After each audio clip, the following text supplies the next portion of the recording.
Buenos días. Bueno, vamos a iniciar hoy miércoles esta conferencia como lo hacemos cada semana. Hoy vamos a escuchar a Ana Elizabeth García Vilchis, quien va a informarnos sobre las mentiras, algunas mentiras, porque si no nos pasaríamos todo el día aquí. El quién es quién en las mentiras en los medios de información. Y posteriormente abrimos para preguntas y respuestas. Hay 3 compañeros que quedaron pendientes, de modo que sí va a haber oportunidad para abrir a más. Como todos son hombres, es Raúl, Carlos, Rodolfo, 3 mujeres después ya. Señor presidente, buenos días, compañeras, compañeros. Este es el quién es quién en las mentiras de la semana del 16 de marzo. Hoy traemos 4 notas. La primera, el Universal falta la verdad al difundir que el nuevo aeropuerto salió más caro de lo presupuestado. Según el periódico El Universal, el presidente López Obrador anunció que se gastaría 75,000 millones de pesos en la construcción del Aeropuerto Internacional Felipe Ángeles. Pero el diario hace sus cuentas y suma hasta 115,000 millones de pesos el costo del AIFA, es decir, un 54% más de lo presupuestado, lo cual no es verdad. De acuerdo con el presupuesto ejercido y por ejercer, la Secretaría de la Defensa Nacional informó que el costo total del aeropuerto alcanzará los 74,535 millones de pesos, por debajo de lo programado. Sedena reporta que hasta el 15 de marzo en la obra ha ejercido 61,739 millones de pesos y cuenta con 9,773 millones en bancos. Se generaron 162,000 empleos a lo largo de 880 días que lleva la construcción. Esta magna obra no tuvo sobrecostos ni dispendios. Por el contrario, se trata de un aeropuerto moderno construido por ingenieros militares en tiempo récord, a un bajo costo y con la más avanzada tecnología y materiales de calidad, lo cual es una gran noticia. Sin embargo, hay muchos que buscan manchar el inicio de las operaciones del AIFA. No les importa distorsionar la realidad o mentir. Aquí en la pantalla vemos cómo se ha gastado el dinero para construir el Aeropuerto Internacional Felipe Ángeles, para que no quepa duda. Hasta aquí esta noticia falsa. Vamos con la siguiente. De nuevo, el periódico Reforma se lanza contra el Tren Maya con desinformación. Los días 10 y 11 de marzo, el periódico Reforma difundió notas engañosas sobre el proyecto del Tren Maya. A 8 columnas, Reforma publicó: compran al triple terrenos para el tren, y afirma que Fonatur compró a Banco Azteca en 1,500 millones de pesos 3 terrenos de 108 hectáreas en Quintana Roo, que estaban valuados en 407 millones. Esta información es falsa. La institución oficial encargada de hacer los avalúos es el Instituto de Administración y Avalúos de Bienes Nacionales, que el 8 de junio del 2021 emitió el siguiente resultado, que vemos en pantalla, que los 3 terrenos tenían un costo de 1,500 millones de pesos. Aquí lo vemos claramente. La operación de compraventa realizada por Fonatur Tren Maya se realizó con base en los avalúos de la institución del INDAVI y no existe en la escritura ningún avalúo particular, como señala la nota. El precio fijado por la autoridad responsable es el mismo que Fonatur pagó. Siguiente nota, por favor. Con tal de criticar, inventa denuncias penales o que derrocharon el dinero en cubrebocas, de cómo un columnista se puede volver fuente de desinformación. No es nuevo que los columnistas conviertan en hechos lo que son trascendidos o de plano invenciones. Es parte de la historia del periodismo, pero destaca un nuevo fenómeno, cada vez más frecuente, que los columnistas de medios se conviertan en fuente de desinformación al publicar rumores o golpes políticos como si fueran información verdadera, engañando al público. Esta semana tuvimos 2 ejemplos. El primero, el 13 de marzo pasado, Roberto Roch publicó en su columna de El Universal que, según sus fuentes, existen 2 investigaciones de la Fiscalía de la República en contra del secretario de Gobernación, lo cual no es verdad. Según la propia Fiscalía, no existe ninguna carpeta de investigación en contra de Adán Augusto López. Pero Roch lo da como un hecho y afirma que el propio Alejandro Hertz lo informó a Palacio. Pero esta información es falsa. Comenzó a diseminarse por las redes. Sin embargo, llama la atención que un día después, algunos como Ricardo Rafael, en su columna de Milenio, dieron por buena la versión de Roch y, sin verificarla, publicaron ese asunto para dar la idea de un supuesto conflicto dentro del gobierno. Algo que, por cierto, no existe. Pero bueno, así se hacen los chismes. El otro ejemplo lo encontramos el 15 de marzo pasado en la columna de Salvador García Soto en El Universal, titulada "La SEP compró cubrebocas de 90 pesos cada uno", y le agrega una entrada con jiribilla: hubo dinero para cubrebocas caros, pero no para las escuelas de tiempo completo. El señor usa como fuente una factura falsa, con firmas apócrifas, con lo que se intentó extorsionar a la SEP el año pasado. El contrato al que alude el periodista no existe en la Coordinación General de Aprende MX de la SEP, y tampoco hubo una partida asignada.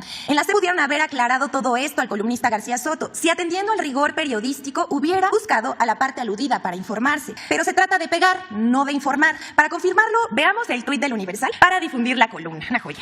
¿Cómo es entonces que en la SEP sí había dinero para comprar cubrebocas de los más caros por 90 millones de pesos y no había para seguir alimentando y educando en horarios extendidos a los niños más pobres del país? Que no se diga que no hay libertad de expresión en este país. Y por cierto, no se terminaron los beneficios del programa de escuelas de tiempo completo, solo la forma de entregar los recursos. Ahora se hará sin intermediarios. La siguiente, por favor. Latinos paga por difundir información contra el gobierno del presidente López Obrador. Una manera frecuente de difundir noticias falsas, desinformación o notas negativas es pagando pautas en redes sociales para tener un mayor alcance. Así lo hace Latinus y su estrella Carlos Loret de Mola.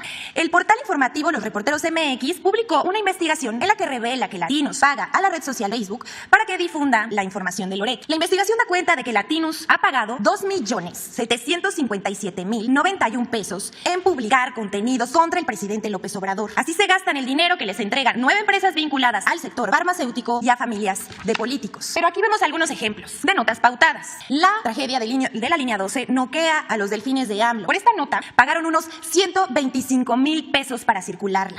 Otra nota dice: López Obrador se quiere reelegir sin ninguna duda, declaró Vargas Llosa en una entrevista con Loret de Mola. Para difundir la entrevista de Vargas Llosa en redes sociales, específicamente en Facebook, metieron casi 45,000 pesos. O podemos ver estas pautas con sesgos electorales publicadas en mayo pasado. Bueno, así se las gastan Latinus y Loret.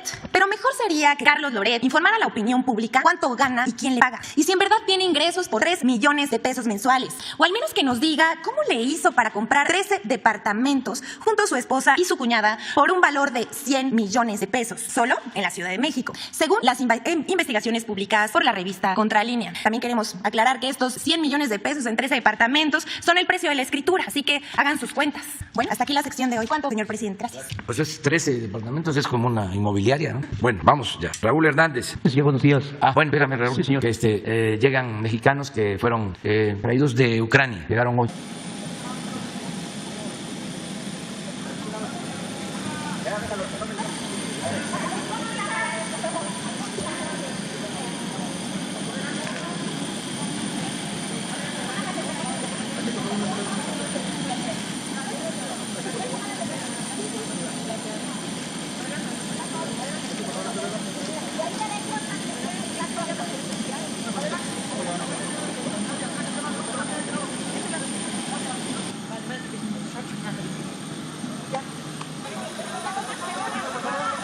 Muchas gracias a las Fuerzas Aéreas de México por su labor, por su apoyo, y a todos los que participaron en estos viajes para traer a mexicanos que estaban en Ucrania. Muy bien, ahora sí, vamos, Raúl. Raúl Hernández, el Barlovento, el concepto integral del comercio exterior. Antes que nada, el ingeniero Montes Velador, el sembrador de 45,000 árboles maderables en 41 hectáreas allá en Tomatlán, Jalisco, le envían un agradecimiento porque gracias a los buenos oficios de Leticia Ramírez y su equipo ya están en pláticas con la financiera, ya hablaron con el jurídico. El Barlovento tiene también hoy una entrevista con ellos porque tengo dudas respecto al procedimiento para con el productor, y sobre todo también porque estoy insistiendo en una entrevista con el director Waldemar Hernández Márquez de la financiera, porque pues quiero ver cómo fue el procedimiento. De verdad es un desaseo, es un proyecto muy bonito el que tiene este señor, muy bonito, muy interesante, y saber también que la financiera tiene 21,000 productores con adeudo de 29,000 millones de pesos. Estoy interesado en eso, a ver qué me puede decir el director. Por otro lado, señor presidente, un conflicto de intereses en el fideicomiso de formación y capacitación para el personal de la Marina Mercante, Fidena, porque el director de ese organismo, el capitán de altura Miguel Ángel Osuna Rodríguez, es dueño de un instituto de educación náutica y portuaria, y en PAC, con 7 escuelas en Ciudad del Carmen, en Paraíso, Tabasco, Tamaulipas, Tampico, Tamaulipas, Campeche, Veracruz, Playa del Carmen. Es declararse que la capacitación de la gente que se embarca es importante porque de ellos se va la vida. Son varias instituciones, no solamente las de Fidena, las escuelas náuticas, las 3 de Tampico, Mazatlán y Veracruz. Y sin embargo el manejo de ese instituto es raro. Para empezar, la oficina central de ese instituto está a 3 cuadras de las oficinas de Fidena, ahí en la calle de Cuernavaca 5, en la colonia Condesa. Y la prestación de los servicios es bastante deficiente, a pesar de que el mismo capitán Osuna ha propagado información muy interesante de seminarios, en fin. La página web de la IPAC habla de fotografías con instalaciones de albercas y equipo muy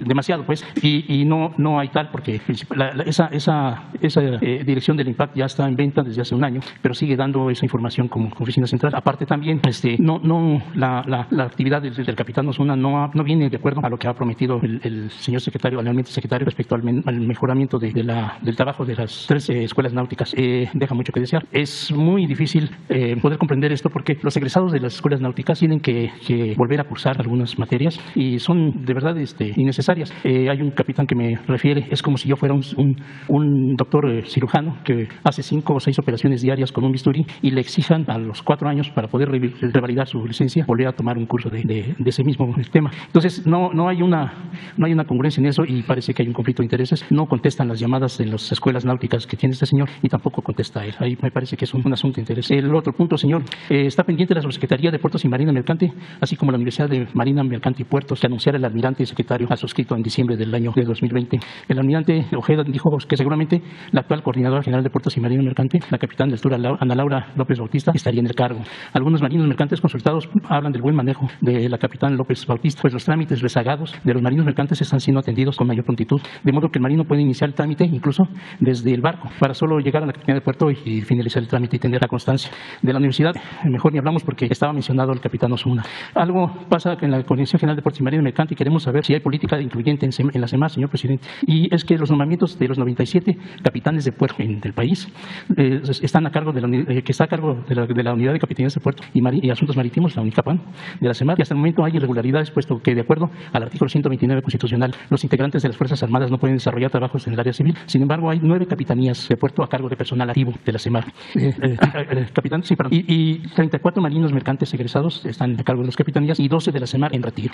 Finena también hay, en las escuelas, en las capitanías de puerto, están ingenieros, 15 ingenieros, 13 licenciados, 10 ciudadanos y 4 capitanías acéfalas. Las capitanías con personal en activo de CEMAR son La Paz, el puerto de La Paz, Baja California Sur, Lázaro Cárdenas y Siragua en Michoacán, Guaymas y Puerto Peñasco, Sonora, Dos Bocas, Tabasco, Altamira y Presa Vicente Guerrero, Tamaulipas y Yucatepec en Yucatán. Y para colmo, señor presidente, acaban de suspender al capitán de puerto, capitán de altura, Gabriel Carrión Pérez en Veracruz, marino mercante egresado de la Escuela Náutica de Veracruz precisamente, y se dice que ingresará un vicealmirante, no se sabe si es activo o en retiro. Hay convocatoria de la CEMAR a través de la Coordinación General de Puertos y Marina Mercante para ocupar diversos puestos, pero varios solicitantes se quejan de que son puestos de poca paga y con bajas posibilidades de desarrollo. Muy diferente al caso que con el personal de CEMAR. El personal de CEMAR no pierde su ingreso, más aparte le pagan la actividad como capitán de puerto. Finalmente, señor presidente, el asunto de oceanografía. El Parlamento publicó el pasado 9 de marzo la acusación que le hacen los ex trabajadores de oceanografía al capitán Ildefonso Carrillo Mora, ahora director general de Marina Mercante en la Coordinación General de Puertos y Marina Mercante de la CEMAR, como responsable de haber violado la ley del concurso mercantil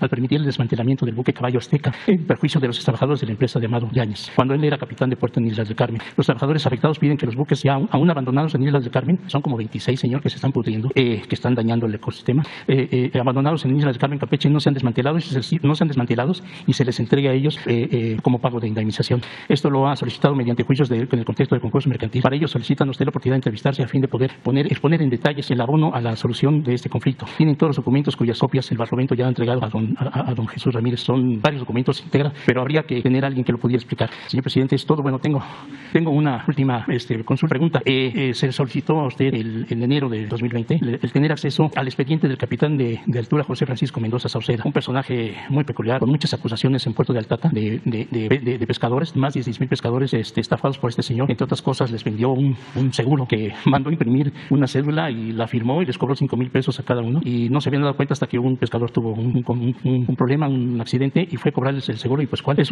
una persona que ha estafado, incluso se inscribió en Morena antes que usted para concursar, para pelear la candidatura presidencial, y estuvo presente en muchas actividades de usted. Él dice que es protegido usted y que está reforzado, respaldado, incluso también por un diputado del PT, pero por ejemplo en Altata, toda la gente ahí que estafada quiere meterlo a la cárcel. Está pidiendo tener la oportunidad de tener acceso a ese expediente que la Secretaría de Marina había prometido ya desde aquel entonces, y no hemos tenido la oportunidad. Es todo cuanto, señor presidente. Le agradezco mucho. Muy bien. Vamos a pedirle al almirante Ojeda que dé respuesta a lo que estás planteando. Él es una gente honesta, íntegra, el almirante, secretario de Marina, que tengo toda la confianza, y se está limpiando la Secretaría de Marina como se está limpiando todo el gobierno de corrupción, porque en Marina habían muchos actos de corrupción. Baste recordar lo de la niña Frida Sofía. ¿Para qué me voy a meter en Honduras hablando de marinas? Con eso, de cómo altos funcionarios de Marina del sexenio pasado, precisamente con Televisa y con lo de Mola, cuando el temblor, inventaron todo esto de la niña Frida Sofía. Eso ya no se da en la Secretaría de Marina, porque el secretario de Marina, el almirante Ojeda, es un hombre recto, íntegro, honesto, y eso me da mucha tranquilidad. Acerca de oceanografía, es otra historia. Ojalá se conociera por todos los mexicanos. Era una empresa que le daba servicios o vendía servicios a Pemex, pero con mucha influencia, no obtenía contratos. Como durante mucho tiempo Ciudad del Carmen fue una ciudad con mucho auge por el petróleo, cuando todavía estaba en su apogeo Cantarell, uno de los yacimientos petroleros más grandes del mundo, que se lo acabaron durante el periodo neoliberal, que es otra historia que se debería de contar también. En ese entonces se da el llamado cambio en el año 2000, cuando engañaron de que las cosas iban a cambiar. Sí, pues Fox y La bandera del cambio. metidos en eso. Entonces, ¿qué pasó en Ciudad del Carmen, en Campeche, en Pemex? Ya los contratistas no eran afines al partido que estaba, sino ya eran protegidos del nuevo partido. Y así toma fuerza esta empresa, Oceanografía, con vínculos hasta con el secretario de Hacienda, Gil Díaz. Así es. Y empiezan a recibir contratos, miles de millones de dólares en contratos, tanto en el sexenio de Fox como en el sexenio de Calderón. Un dato, el señor Yáñez regalaba relojes Y usted lo cita en su libro, señor. de $1 millón, series especiales. Como estaba lo del Bicentenario, mandó a hacer una serie especial para entregar a políticos, a funcionarios y a sus amigos. Así era antes. Entonces, esto que estás mencionando, Raúl, lo vamos a revisar. Sí, señor. Y le tengo mucha confianza, repito. ¿Es posible entonces que gente de los trabajadores de Oceanografía Sí. por documento puedan estar asesorando, ayudando a esta Sí, investigación? ver de qué se trata, porque siempre en estos pleitos, porque después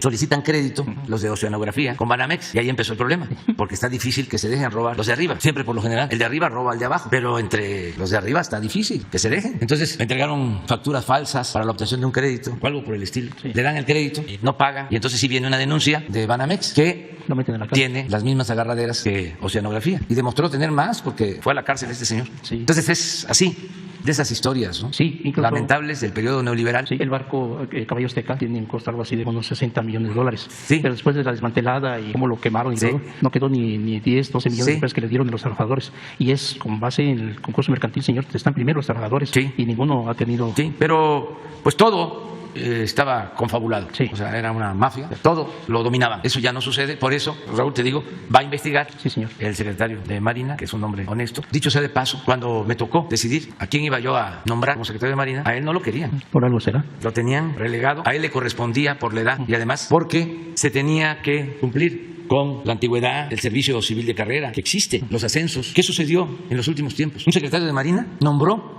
como sucesor a su secretario particular, rompiendo toda la tradición de respeto, antigüedad y al ascenso, a los mandos. Y el que estaba, con todo respeto, quería poner a su oficial mayor. Sí. Entonces, los almirantes que no pertenecían a estos círculos de poder no tenían ninguna posibilidad. Y por eso opté por el almirante Ojeda, porque entre otras cosas había escrito en los años 80 un libro en contra de la corrupción. Y como hice un análisis de todos los almirantes, uno por uno, llegué a la conclusión que él debía ser el secretario. Y no fallé. Y lo mismo con el secretario de la Defensa. Me acuerdo que es una anécdota. Cuando ganamos, ya era presidente electo, no había nombrado ni al secretario de la Marina ni al secretario de la Defensa. Quedaron pendientes, porque todo el gabinete, desde la campaña, lo había propuesto, los nombres, mujeres y hombres que iban a acompañarme. Y quedó pendiente lo de Marina y Defensa. Entonces me preguntan que si, cómo iba a ser el procedimiento. Y hablé de una terna para nombrar al secretario de la Defensa. Aunque recordé lo que decía don Adolfo Ruiz Cortines, que habían ternas de 4. Entonces, cuando me entrevisté con el secretario de la Defensa saliente, general Cienfuegos, para decirle quién iba a ser, me dijo eso. La terna de 4. No, general, le dije, fíjese que hay ternas de 5. Y ya le propuse al general Sandoval. Entonces, es muy importante quiénes ocupan las secretarías, porque tienen que ser gentes rectas, honestas, porque es piramidal. Si el presidente es corrupto, los secretarios van a ser corruptos, los subsecretarios, los directores. Si el presidente es honesto, los secretarios son honestos, los subsecretarios también. Y nosotros no queremos ladrones en el gobierno, no aceptamos la corrupción. Por eso, Raúl, con mucha seguridad te digo que el almirante va a ver los dos asuntos que tratas. Sí, pues, lo de el posible conflicto de intereses, Sí. al que hiciste mención, si existe conflicto de intereses, y lo de los trabajadores. Y lo de la subsecretaría de puertos, señor. También. Marina nos está ayudando mucho porque se hicieron cargo de los puertos, tenemos más control para evitar la entrada de drogas, contrabando. Se está poniendo orden. Y ahora Marina también está a cargo de las aduanas, como la Secretaría de la Defensa tiene a su cargo 21 aduanas, todas las fronterizas. Y ya son muy buenos los resultados. Desde que están, se han logrado ahorros o mayores ingresos por 50,000 millones de pesos. Solo en las aduanas a cargo de la Secretaría de la Defensa. Ya pronto les vamos a informar de los cambios que se han llevado a cabo sobre lo de las aduanas y lo de los puertos. Muchas gracias, señor. Gracias, Raúl. Vamos con Carlos Pozos. Presidente de México, servidor Carlos Pozos, reportero de Molécula Oficial y columnista de la revista Petróleo y Energía. Muy buenos días a quienes nos ven y a quienes nos escuchan. Antes de iniciar con mis dos preguntas, quiero proporcionar un dato que usted solicitó aquí en este ejercicio de comunicación circular. Usted solicitó a los colegas que se buscara si había algún reportaje realizado sobre Claudio X González. Efectivamente, no hay algún reportaje sobre Claudio X González. Solamente logré encontrar, señor presidente, lo que se publicó el 20 de agosto del 2012, apenas 8 años atrás, sobre un operativo antinarcóticos en Nicaragua, siendo gobierno del aún presidente Daniel Ortega, se detuvo a 18 mexicanos con $9.2 millones y cocaínas. En las investigaciones y declaraciones sale una señorita o señora Raquel Alatorre Correa, líder del grupo, y la que se dijo empleada de Televisa. Llevaba cartas de acreditación supuestamente firmadas por Amador Narcia, vicepresidente de Información de Televisa y hoy columnista del El Universal. Durante las investigaciones salió el nombre del entonces vicepresidente corporativo, pero aquí está la sorpresa, pues, de Mexicanos a Favor de la Corrupción, Claudio X González, quien la persona dice que es su jefe, así como sale el nombre de Joaquín López Dóriga Belandía. Extrañamente, presidente, el escándalo internacional dejó de ser noticia y se apagó. Esta es la portada de Proceso y así se publicó, y pues eso principalmente para los jóvenes. Si quieren buscarlo en las redes sociales, ahí pueden encontrar lo que sucedió. Es el dato que encontré sobre Claudio X González. Y ahora bien, mi primera pregunta, presidente. Después del cateterismo que usted fue sometido, usted nos dijo que tiene un testamento político. Muchos lo catalogaron de una cortina de humo. Hoy, a 5 días de la inauguración del Aeropuerto Internacional Felipe Ángeles, que es un hecho histórico porque no todos los días un país inaugura un aeropuerto. La pregunta, este aeropuerto es una de sus 4 obras insignas de infraestructura del sexenio y que es catalogado por sus opositores como obras faraónicas. La pregunta es, presidente, el Aeropuerto Internacional Felipe Ángeles, la refinería Olmeca, el Tren Maya y el corredor interoceánico son parte de ese testamento político que usted habló. ¿Y cuál sería el legado en el testamento político que usted quiere dejarle a los mexicanos? Bueno, lo del testamento, pues ya tenía escrito lo que deseo. No tiene que ver con bienes materiales, porque no poseo bienes materiales. Ya lo he dicho en otras ocasiones, no me importa el dinero. Tengo ingresos para lo básico y soy feliz. También he aclarado que no todo el que tiene es malvado. Son concepciones que se tienen. Hay gente que ansía hasta de manera enfermiza el dinero y hay quienes no les importa el dinero más que para cubrir sus necesidades básicas. Yo soy uno de ellos. Yo pienso que la felicidad, siempre lo he dicho, no tiene que ver necesariamente con el dinero, con acumular bienes materiales, con títulos, fama, sino con estar bien con nosotros mismos, con nuestra conciencia y con el prójimo. Y como soy seguidor de León Tolstoy, sostengo que solo siendo buenos podemos ser felices. Entonces el dinero muchas veces es perdición. Entonces el testamento pues no tiene ese propósito. Ya lo que tenía lo entregué a mis hijos. La casa de Palenque, el terreno, es de los 4 hijos y no tengo otros bienes. Ahora me voy a rayar porque no le va a gustar a los adversarios, pero el libro que escribí, el de La mitad del camino, se ha vendido mucho. Es el libro más vendido sobre temas políticos sociales en el país. Se han vendido más de 200,000 ejemplares. Entonces, pagando impuestos, voy a recibir ahí como 3 millones de pesos, porque me dan el 12% de cada libro vendido. Lo que me dieron de anticipo, pues lo aporté porque me pagaron el anticipo de especie y entregué como 10,000 libros. Pero aparte, vendidos, pues más de 200,000. Entonces, vamos a ver qué hacemos con ese dinero. Lo otro es lo político. Explicar ahí en qué me inspiro, ya lo saben, en Hidalgo, en Morelos, en Juárez, en Madero, en Villa, en Zapata, en General Lázaro Cárdenas. Y qué pienso del prójimo y por qué se debe luchar en la vida. Sobre eso trata. Y cuando iba yo a ser intervenido por el cateterismo, por responsabilidad, sí agregué pues un texto por si fallecía, para actuar responsablemente y no propiciar ingobernabilidad en el país. Hice una recomendación respetuosa porque la Constitución establece un procedimiento para el presidente sustituto. Sin embargo, son momentos delicados y apunté sobre cómo veía yo el futuro, cómo podría ser la vida pública hacia adelante, ¿no? ¿Se puede saber cuál fue la recomendación? No, eso no se puede saber. Eso lo tiene el notario. Alguna vez se va a saber. Bien, presidente de todos los mexicanos, ayer se dieron cifras muy buenas de vacunación y pues prácticamente estamos en semáforo verde ya en muchos de los estados de la República Mexicana. El gobernador de Nuevo León, Samuel García, ya instauró el uso opcional de cubrebocas en espacios abiertos, parques y plazas. La jefa de gobierno, Claudia Sheinbaum, según mis fuentes, me dice que pues pronto también dará a conocer que el cubrebocas por el momento debe de olvidarse. Yo le quisiera preguntar, ¿qué opina de estas decisiones y qué recomendación le daría usted a los gobernadores del país? Bueno, hay que ver qué opina el secretario de Salud, el subsecretario Hugo López-Gatell. Él es el que ha estado atendiendo todo el problema de la pandemia. Es un especialista, un experto. Él tiene la experiencia. Vamos a esperar a que él opine. Sin embargo, también hay autonomía y los gobiernos estatales son los que pueden aplicar medidas si ellos consideran que convienen al interés público y en este caso a la salud de la gente, a la salud del pueblo. Entonces, sí puede el gobernador de Nuevo León tomar decisiones y la jefa de gobierno de la Ciudad de México lo mismo, aun cuando sería importante tener la opinión sobre este tema de Hugo López-Gatell. Ya en otros países están suspendiendo lo del uso del cubrebocas para ciertos eventos, no en todos lados, pero sí es un buen tema el que pueda Hugo darnos su opinión sobre este asunto. Incluso aquí mismo quitarnos el cubreboca pues para podernos ver el rostro. Pues que también nos los recomiende él. En mi caso, pues yo sigo la indicación que me dieron desde el principio, a la distancia y cuidarme hasta donde es posible hacerlo, ¿no? Humanamente hacer, porque ni modo que si alguien, incluso de manera espontánea y sin mala fe, le da uno la mano, incluso lo abraza a uno, ni modo de rechazarlo. ¿Cómo? Yo recuerdo la novela de Revueltas, de cómo va con un médico amigo de él, ¿sí?, a un sitio, a un hospital de leprosos, la Madre Teresa también conviviendo con enfermos. O sea, claro que hay que protegerse, pero no hay que dejar los sentimientos humanos. Entonces vamos a pedirle a Hugo, ya que estás hablando de Nuevo León, quiero opinar sobre la detención de Jaime Rodríguez. Es un asunto del Estado de Nuevo León, de las autoridades de Nuevo León. Yo me enteré ayer, ya cuando lo habían detenido, porque no es nada vinculado con el gobierno federal, aclararlo, ¿no? Se tiene que informar bien sobre las causas. Lo que siempre les recomiendo es que no se debe de utilizar la ley para venganzas políticas, no se pueden fabricar delitos y al mismo tiempo no debe de haber impunidad. Entonces se debe de informar cuáles fueron los motivos, las causas, presentar las pruebas, transparentar todo. Y como son asuntos importantes, se tiene que informar bien a todos los ciudadanos. Lo que no me gustó, y eso lo digo porque creo que afecta la dignidad de las personas, fueron las fotos que le tomaron. Eso no. Pero tienen intención, precisamente al no difuminar el rostro del gobernador, se pueden utilizar como elemento para desvirtuar el caso. Puede ser, pero no es un asunto jurídico, es un asunto que tiene que ver con el honor y con la dignidad. Y como decía el Quijote, por la libertad y por la dignidad se puede arriesgar hasta la vida. Lo que hicieron con el presidente de Honduras, que lo encadenan, esas cosas no se deben de permitir. Entonces no me gustaron las fotos y ojalá y no vuelva eso a suceder. ¿Mande? No, porque es un asunto de Nuevo León. Es la soberanía de el Estado de Nuevo León. Ellos son independientes, son autónomos, yo respeto sus decisiones. Gracias, señor presidente. Rodolfo, bueno, también aprovechando, lamento muchísimo el asesinato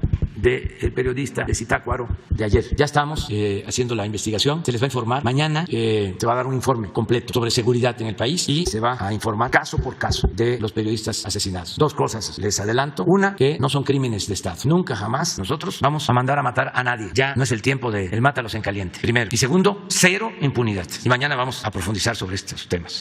Cuando se desató la violencia, no había sistema de protección a periodistas. Con Calderón, para que no se rajen las vestiduras, no había sistemas de protección a periodistas. No lo crearon. Tampoco se clasificaba como feminicidio el asesinato de mujeres durante el tiempo de Calderón. Y imperaba la impunidad. No había planes de búsqueda de desaparecidos. Nada de eso. Nada más para recordar. Ahora estamos aplicados en proteger a los ciudadanos, proteger a los defensores de derechos humanos, proteger a periodistas. Y repito, el Estado no reprime, no asesina, ni tampoco se permite la impunidad. Entonces mañana vamos a informar y mi abrazo a los familiares, amigos de este periodista asesinado. Rodolfo Montes. Gracias, presidente. Buenos días, licenciada Vilchis. Armando Linares se llamaba el compañero de Michoacán y precisamente el gremio periodístico de Michoacán le pide a todos los servidores públicos que se ahorren sus condolencias. Hay indignación en el gremio de Michoacán, en el gremio periodístico en México, hay rabia, hay impotencia por esta ola de asesinatos, no de su sexenio solamente, sino desde Calderón, Peña Nieto y a la fecha. El 5 de marzo, usted lo supo desde principios de año, presidente, nos reunimos, hubo un encuentro nacional en San Cristóbal de las Casas, Chiapas, a propósito del asesinato de Freddy López Arévalo el 28 de octubre. Y desde entonces a la fecha comenzaron a divulgarse ahí, a difundirse diversas afirmaciones de que usted me había pedido a través de Jesús Ramírez Cueva que yo organizara este evento para tratar de mitigar esta situación. ¿Fue así, presidente? No, y nunca lo hacemos. Y no tenemos nada que ocultar. El que nada debe, nada teme. Otro tanto de las redes sociales también decían que estábamos de sediciosos, de golistas, de apátridas y que nos estábamos acercando a embajadas de otras naciones en nuestro país para fondear esto y que de dónde salió tanto recurso. Fue un evento autogestivo. Habíamos 142 periodistas en el Teatro Cebadúa. De puño y letra llegaron, se registraron una veintena de estudiantes de la licenciatura de la carrera de periodismo, otro tanto más de maestrías estuvieron ahí presentes y sacamos un resolutivo y precisamente antier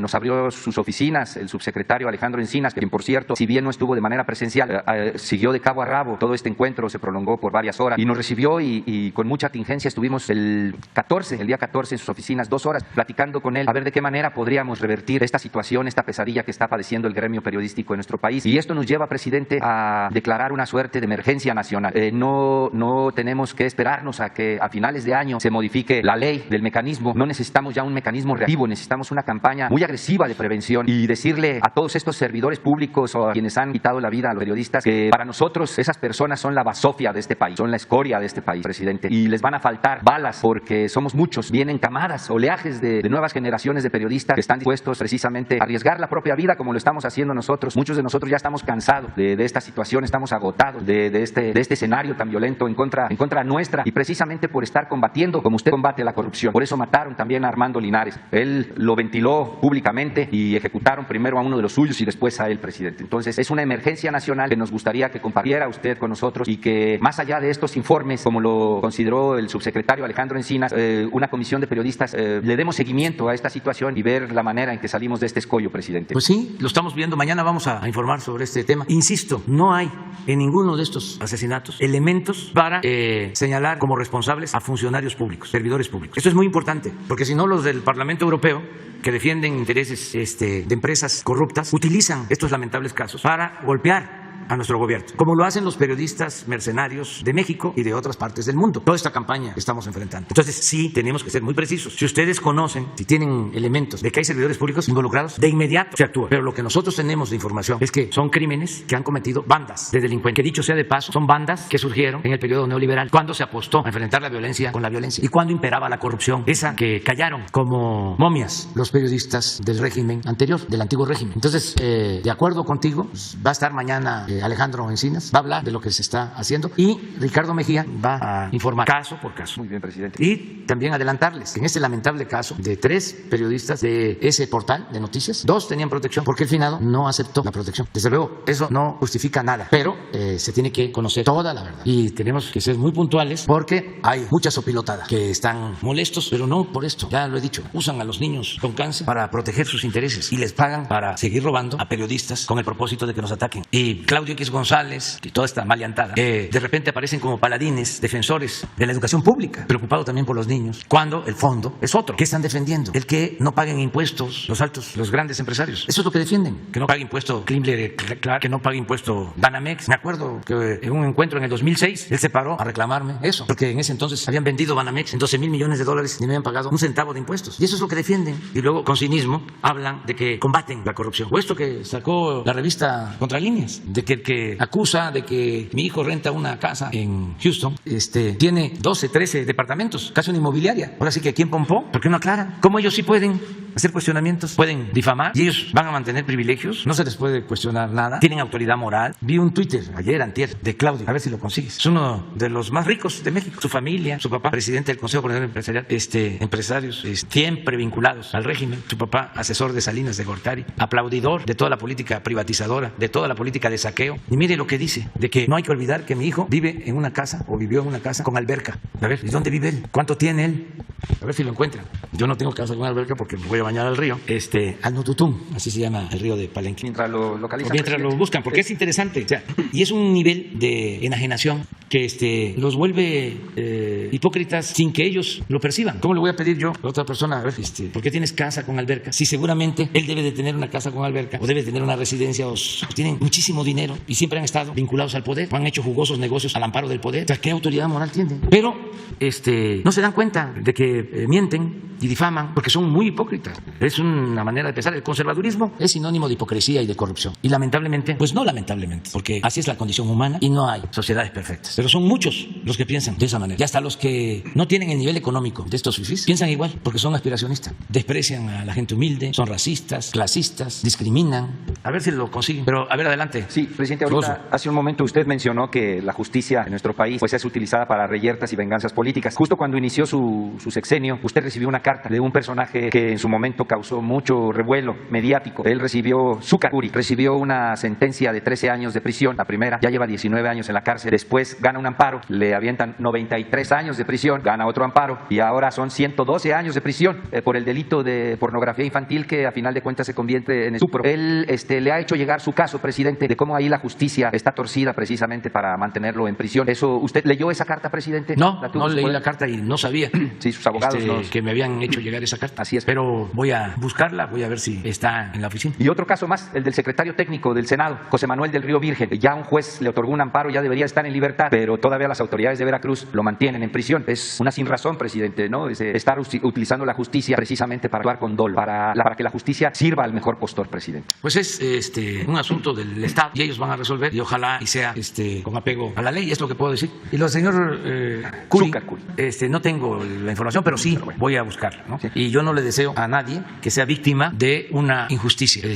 Ayer también estaba yo viendo, no sé por qué detuvieron, más que nada le suspendieron el cargo a la jefa delegacional La alcaldesa, Sandra Cuevas. Cuevas, sí. Bueno, pues le escuché en una declaración, nada más para decirle que yo no tengo que ver absolutamente nada y que además, pues con todo respeto, está mintiendo, porque dice que yo mando a desaparecer a periodistas. A ver también si lo tienes, ¿no? Porque se pasan. También la acusación contra Chumel, pues yo tampoco tengo nada que ver ahí, pues que lo investigue la autoridad y que ellos decidan. Ya sabemos que Chumel puede ser hasta un buen candidato para el bloque conservador, es de los que me falta poner en la lista, es como el ideólogo de los conservadores, porque ya Krause ya no creo que les ayude mucho, o Aguilar Camín, pero Chumel sí puede, sí tiene jal, podría ser candidato. ¿Tiene alguna de las dos? A ver la alcaldesa. Miren esto.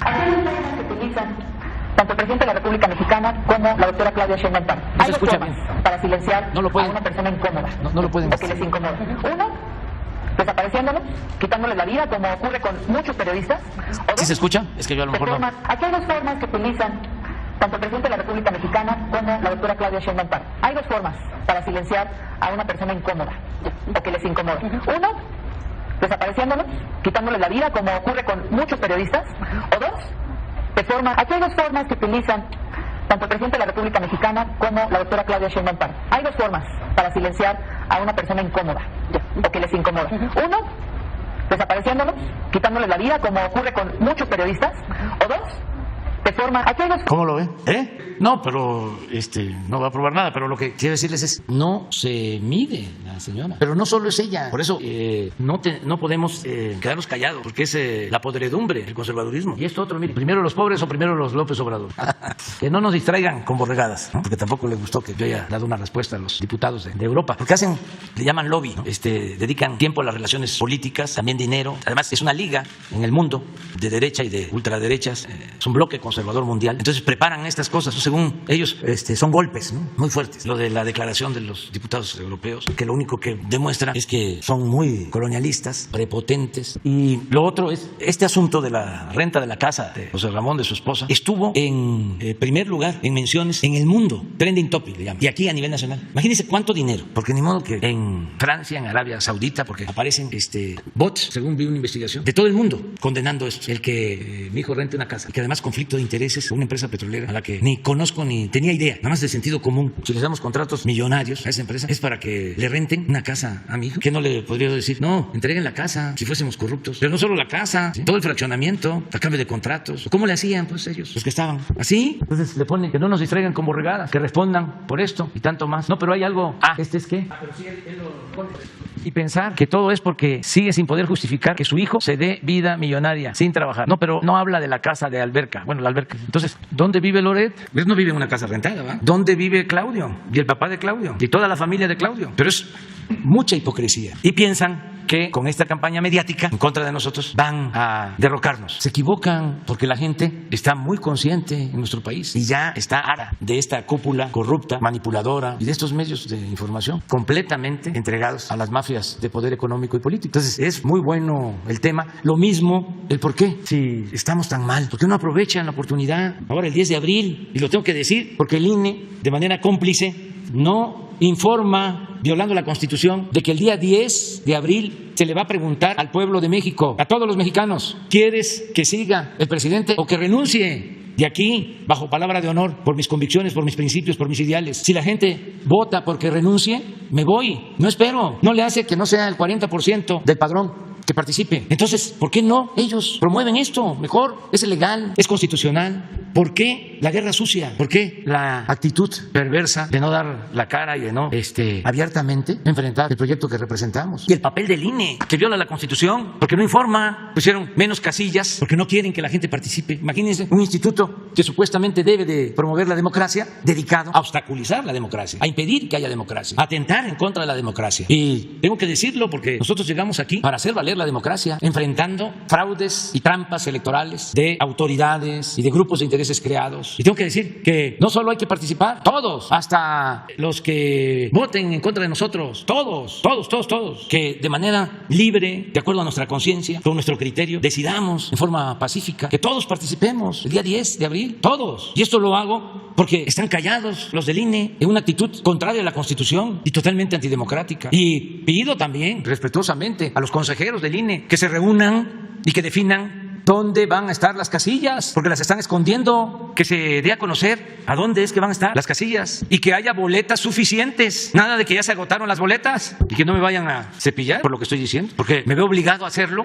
porque ofrecí cumplir con la Constitución y hacerla valer. Entonces, ¿cómo voy a estar callado si estoy viendo de que están actuando en contra de la democracia? Entonces quieren una democracia a modo. Esa es la democracia. Cuando ellos puedan imponerse para seguir robando. Esa es la democracia. Si no pueden imponerse y no pueden seguir robando, no hay democracia. ¿Para qué participas? No pierdas tu tiempo. Mapachismo electoral en el INE. Cuidado con el mapachismo. Para terminar, presidente, el lunes Román Meyer Falcón presentó aquí toda la inversión millonaria para crear centros deportivos y masificar el ejercicio físico en nuestro país. Pero ¿de qué sirve esto, presidente, si los atletas de alto rendimiento que debieron haber participado, por ejemplo, en Budapest, que está a la vuelta de la esquina, ya se bajaron porque la CONADE no les dio recursos, y los que lograron inscribirse es porque se endeudaron, consiguieron recurso privado? Y además, no es nada personal contra la titular Ana Gabriela Guevara, pero todavía a la fecha no se ha pronunciado de por qué o bajo qué argumentos sigue apoyando a Kirill Todorov como presidente de la Federación Mexicana de Natación, cuando ya fue depuesto por todos los organismos internacionales. Tribunales deportivos han dicho que no ha lugar ya a esa dirigencia, y México corre el grave riesgo de ser eliminado de muchas justas deportivas a nivel nacional. ¿Por qué Ana Gabriela Guevara todavía a la fecha no se ha pronunciado y no ha dado un argumento válido al respecto, presidente? Le vamos a pedir que informe. Sí, le vamos a pedir que informe. Ahorita me hiciste recordar un dicho de un amigo. No es grilla, decía siempre, pero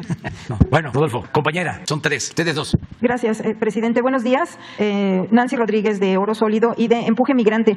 Presidente, hace unos días le presenté yo aquí el caso de pues este cártel inmobiliario en el Estado de México. Le comentaba yo que ya habíamos entrado en comunicación con Gobernación. Pues este cártel, ¿no?, que despoja a personas de la tercera edad de sus inmuebles, encabezado por el notario Raúl Nameneme, quien, coludido con jueces y abogados, pues cometen estos ilícitos. Presidente, fue el caso de don Arturo Ochoa, quien fue desalojado y golpeado junto con su hijo Arturo Ochoa Escartín. Desafortunadamente, presidente, el señor don Arturo murió desgraciadamente por los golpes. Se le hizo una bolsa de aire en los pulmones. Entonces, este caso fue muy sensible, presidente, porque incluso hubo un hashtag en Twitter que se llama Todos somos don Arturo. Y yo le quería preguntar, presidente, ¿qué se puede hacer en estos casos? En primer lugar, le suplicaría un mensaje a su hijo, que también fue golpeado, a su familia, y sobre todo darle seguimiento a esto, porque no puede quedar impune este cártel inmobiliario en contra de los mexicanos allá en el Estado de México, y sobre todo la revisión de la actuación de los notarios, los jueces y los abogados, presidente. Pues un abrazo a todos los familiares de don Arturo, a su hijo, y ofrecerles que vamos a informar nosotros sobre este caso. Sí, queda como beneficiarios pues su esposa, su hijo, pero pues están ahora sí que con todo en contra, ¿no? Sí, pero lo vamos a atender el caso. Vamos a ver, le voy a pedir aquí a Leti que nos ayude para ver cómo apoyamos. Gracias, presidente. Fíjense que en Oaxaca, presidente, es un estado donde pues hay el número mayor de usos y costumbres, de comunidades de usos y costumbres. Desde Salinas, California, de Estados Unidos, nos contactaron una asociación que encabeza el señor José González. Él es de San Martín Peras, Oaxaca, donde denuncia unos desvíos de millonarios, presidente, de 20 millones de pesos por autoridades corruptas de esos municipios. Yo le quería solicitar, presidente, si habría la posibilidad de que, además de tocar este tema en específico de este municipio, San Martín Peras de Oaxaca, ¿qué posibilidades habría de que usted nos pudiera proporcionar información acerca de estos municipios autónomos?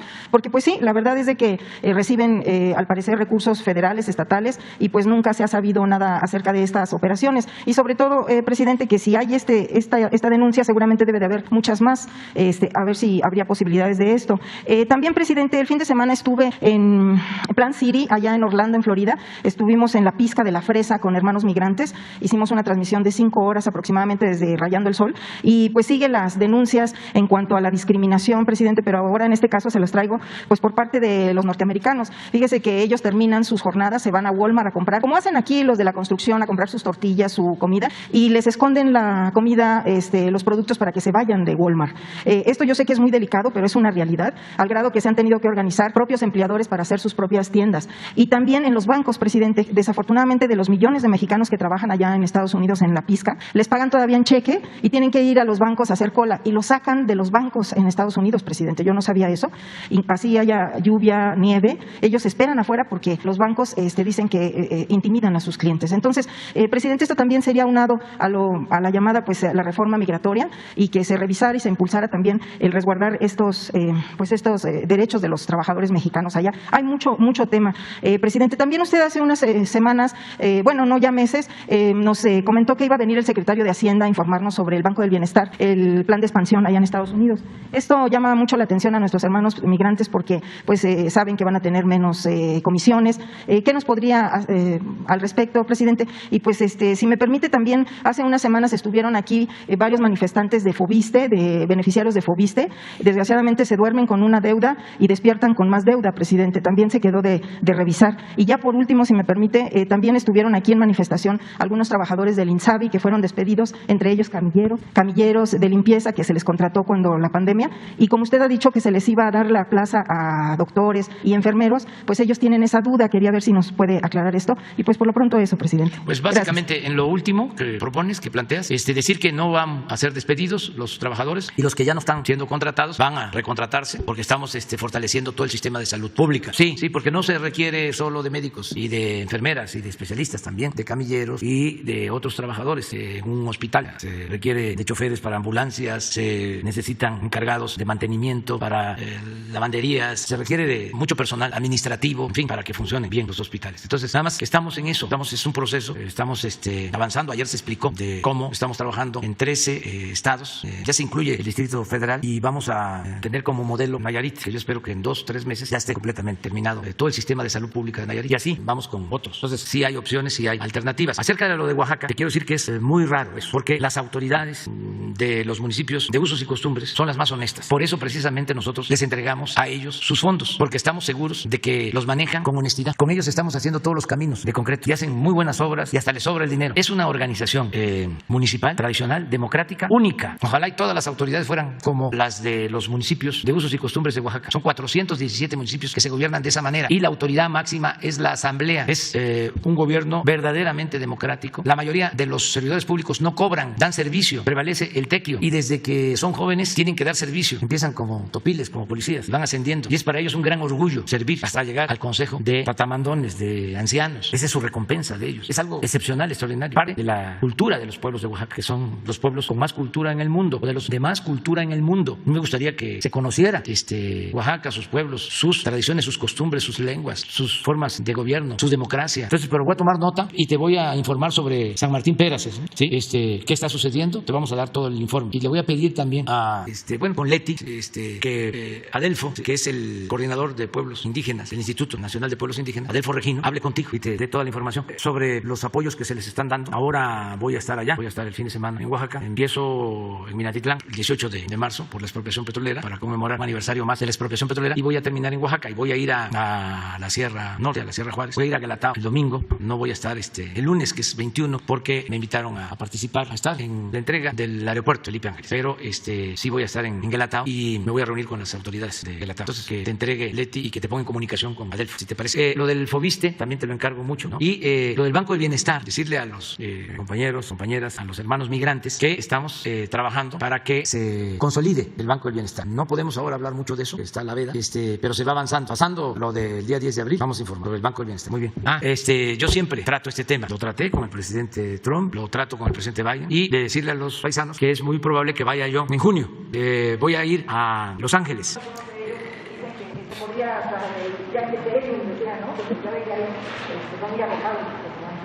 Sí. Ahí en el estadio de los Dodgers. Pero vamos a ver, dependiendo de cómo va a ser la reunión, el encuentro con el presidente Biden. Es una cumbre, entiendo, sobre las Américas. Vamos a ver cómo vamos de tiempo y si conviene. Si no, yo de todas maneras les transmito un mensaje. Y que, como lo hice cuando estuve en Nueva York, les ofrecí que le iba a presentar al presidente Biden un planteamiento sobre migración y lo hice, cumplí, para que se le dé celeridad a la iniciativa que propone regularizar a 11 millones de migrantes. Ahora que habló el presidente Biden sobre el conflicto en Ucrania, mencionó de que va a impulsar esa iniciativa y cuenta con nuestro apoyo, el presidente Biden, para que se apruebe en el Congreso y ojalá y no se siga demorando ya, para que se cumpla con este compromiso. Y nosotros vamos a aplaudir a los legisladores que voten a favor de la regularización de nuestros paisanos migrantes que han ido a Estados Unidos a trabajar honradamente y que no merecen ser discriminados de ninguna manera. Entonces vamos a estar planteando esto, y también los que discriminan, y si son legisladores que buscan obtener votos cuando hay elecciones. Si no respetan a los mexicanos, no van a tener apoyo, porque ya son muchos los que se enteran de nuestros planteamientos, posturas, muchos que ven la mañanera. Entonces, si no se apoya, por ejemplo, la iniciativa para regularizar a los mexicanos migrantes, los que voten en contra no van a tener respaldo. De manera respetuosa, nosotros vamos a llamar a que no voten por ellos, los México-estadounidenses, que son muchos, porque ya basta del racismo y de la discriminación y de los malos tratos. Muy bien, adelante. Buen día. Dalila Escobar de Tiempo.tv. Primero preguntarle un asunto que tiene que ver con seguridad, lo que está sucediendo principalmente en Zacatecas, lo que, bueno, pues se ha sabido este tema del desplazamiento forzado de muchísimas familias de comunidades que se están dando de este municipio, que están en muchos casos se desplazaban, por ejemplo, a la capital y, pues, por ejemplo, estando allá, incluso mucha gente lo que decía es, bueno, pues pensaban que llegaban a un lugar seguro, que es la capital Zacatecas, y muchos se encontraron con que incluso les tocó el tema de los cuerpos en la Plaza de Armas. Otros más incluso llegaron aquí a la Ciudad de México para solicitarle a usted que haya una intervención para evitar que ellos sean, pues, sacados de sus ranchos que por muchos años, por muchas generaciones han tenido y que ahora están siendo ocupadas por grupos del crimen. De hecho, un diputado federal había mencionado que si no había una intervención eficaz, pues, por parte del gobierno, se estaría llamando incluso a la población a levantarse en armas. Muchos de ellos, bueno, pues ya ni siquiera están en estas comunidades. Preguntarle qué es lo que va a suceder con estas personas para que puedan regresar a sus casas en el corto plazo, o si la recomendación es que de plano sí se salgan en lo que atienden este tema de seguridad por parte de estos enfrentamientos de grupos del crimen. Pues mañana vamos a informar sobre seguridad y le vamos a pedir a Rosa Isela que informe. ¿Y ese diputado de qué partido es? Morena. Es uno que fue, de hecho, elegido también ahí en Jerez. Sí, pues era de una banda con musical. todo respeto de que eso no ayuda en nada. No se puede enfrentar la violencia con la violencia. Además, esa es una responsabilidad del Estado y nosotros no vamos a incumplir con nuestra responsabilidad y que ya no podemos actuar de esa manera, con balandronadas, ¿no? Que no ayudan en nada. Son asuntos muy serios. Entonces, no se puede hacer justicia por propia mano. No es la ley del talión, no es ojo por ojo y diente por diente, no. Ya lo he dicho, nos vamos a quedar chimuelos o tuertos. Independientemente del informe, presidente, pues la garantía que buscan las familias de tener esa seguridad y esa certeza de que en algún momento puedan regresar. Todas las garantías, es que eso es nuestra responsabilidad. O sea, nosotros tenemos que proteger a la gente. El principal derecho humano es el derecho a la vida. Entonces es nuestra obligación. Además, lo que quiero es que expliquen, que informen de la Secretaría de Seguridad Pública, que seguramente está atendiendo el asunto. También saber si, bueno, mañana con el informe habrá una situación, o bueno, que informen si va a haber reforzamiento de seguridad en estados colindantes, por ejemplo, en el caso de Coahuila, sobre todo por el asunto de rutas que puedan tener estos grupos de crimen y hacia dónde pudieran estar avanzando. Sí, estamos trabajando en eso. Lo van a explicar mañana y de cómo estamos en materia de seguridad. Realmente, presidente, en el segundo tema, el asunto que tiene que ver de nuevo con el fiscal Alejandro Gertz Manero. Después, hace unos días, pero después de la declaración que usted dio en torno al tema de la situación que se está viviendo con el caso de quienes cuidaban de su hermano, pues preguntarle, él reconoce, en algunas entrevistas reconoció que en efecto, bueno, pues esos audios son reales y en todo sentido, bueno, pues lo que se está reconociendo es que de alguna manera se está cometiendo ilícitos por parte de este asunto de buscar de alguna manera mover estas piezas en su favor para que dos mujeres, bueno, una de ellas que está en la cárcel y la otra también se puede cumplimentar una orden de aprehensión. Preguntarle, presidente, usted ha hablado en varios momentos de que una de las principales o la principal lucha que tiene su gobierno es contra la corrupción. A todas luces sería un acto de corrupción, además, pues confesado, sí, mediante estos audios, pero independientemente de lo que se está analizando en la Suprema Corte, quisiera preguntarle, porque además la Fiscalía ya inició una investigación por el tema de las filtraciones, pero quiero preguntarle, ¿quién va a investigar al fiscal general de la República por estos hechos? Mire, este asunto, insisto, lo está viendo la Suprema Corte, como es de dominio público, y hay que esperar a que resuelvan. Y ya no es el tiempo de antes, me canso de decirlo. La Fiscalía no depende del presidente, no es como del tiempo en que el procurador era un empleado del presidente y hacía lo que el presidente le ordenaba. Ya no es así. Ahora la Fiscalía tiene autonomía. Pero dentro de su propia autonomía es la cabeza la que... Tiene autonomía el Poder Judicial, que está atendiendo el caso. Los ministros lo que atienden, pues sí es el caso que tiene que ver con el asunto y se le otorga un amparo liso y llano a estas dos mujeres, pero no está analizando el caso de lo que pudo, de los delitos en los que puede haber incurrido el propio fiscal general de la República. Por eso le preguntaba si en todo caso se tendría que abrir una investigación en contra del propio fiscal, pues precisamente por el tema de que él recibió el proyecto antes. Afectados lo hagan, que presenten denuncia, pero yo no puedo pronunciarme. Se trata de un juicio donde hay dos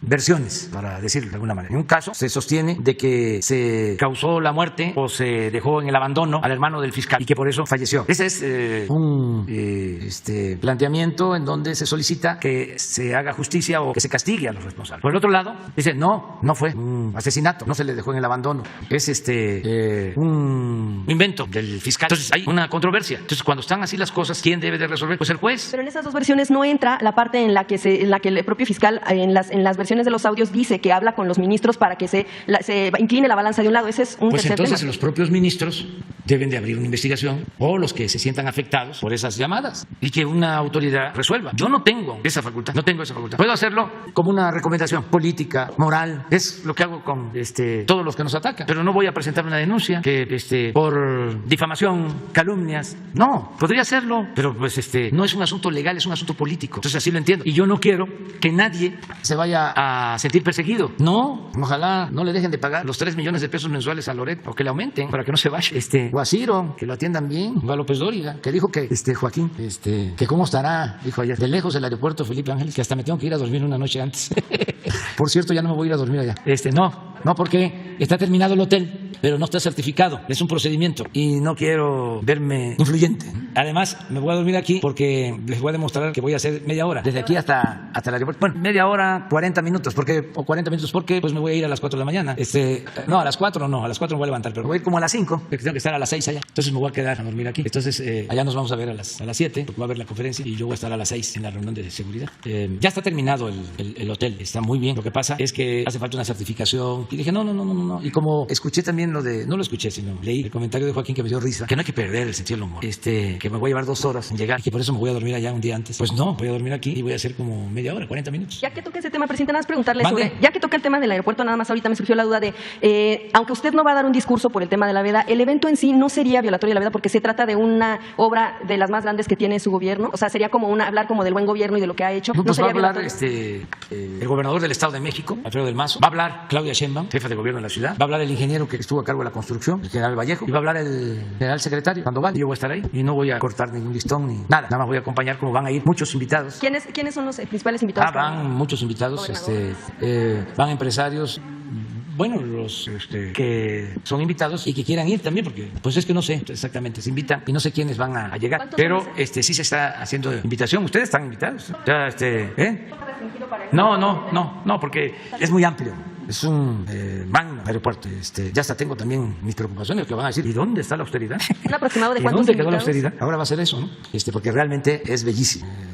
Es de los mejores aeropuertos del mundo. Es una obra de primer orden de los ingenieros del ejército. ¿Cuántos invitados habrá, presidente, más o No menos? sé exactamente, pero sí van a ir invitados. Ustedes están, desde luego, invitados.